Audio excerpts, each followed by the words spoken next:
उबाटा गटाचे खासदार जनाब संजय राऊत यांनी आज गुलामांचा बाजार असा उल्लेख केला। ज्यांच्या तंबूमध्ये आणि ज्यांच्या सर्कसीमध्ये सगळे जोकर भरलेले आहेत, विदूषक भरलेले आहेत, त्यांनी इतरांना गुलाम म्हणणं म्हणजे सगळ्यात मोठा विनोद आहे। संजय राऊत, तुमच्या उबाटा गटामध्ये जे 52 पत्ते शिल्लक आहेत त्या 52च्या 52 पत्त्यामध्ये फक्त जोकर आहेत। इतरांना गुलाम म्हणण्याचा तुम्हाला अधिकार नाही। तुम्ही रोज सकाळी उठून विदूषकाचं काम करता आणि महाराष्ट्राला एंटरटेनमेंट करण्याचं काम करतात। तुम्ही सुद्धा देखील सर्व जोकरांचे एक जोकर आहात, हे देखील महाराष्ट्राला माहिती आहे।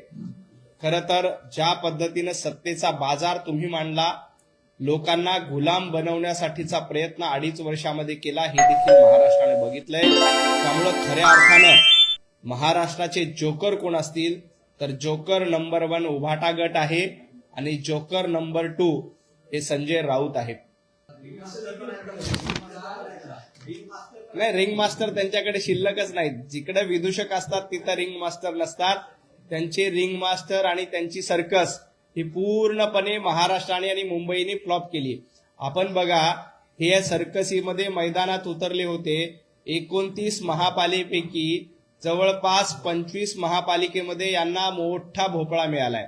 त्यामुळे यांच्याकडे ना रिंग मास्टर आहे, ना यांच्याकडे वाघ आहे, ना यांच्याकडे सिंह आहे। हे फक्त विदूषकांचा खेळ करू शकतात। विदूषकांचा खेळ याच्याशिवाय यांच्याकडे पुढे काहीही नाही। याला कॉमेडी सर्कस एवढंच म्हणू शकतो।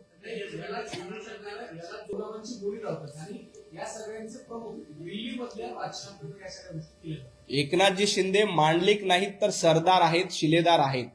मांडलिक संजय राऊत तुम्ही आहात।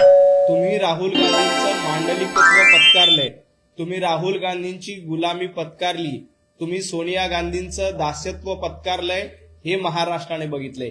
एकनाथजी शिंदे वंदनीय हिंदू हृदय सम्राट बाळासाहेब ठाकरे यांचे विचार पुढे नेणारे धडाडीचे शिलेदार आहेत। ते हिंदुत्व पुढे नेतायत। तुम्ही काय पुढे नेतायत तर तुम्ही फक्त आणि फक्त कॉमेडी सर्कस पुढे नेण्याचं काम करतायत।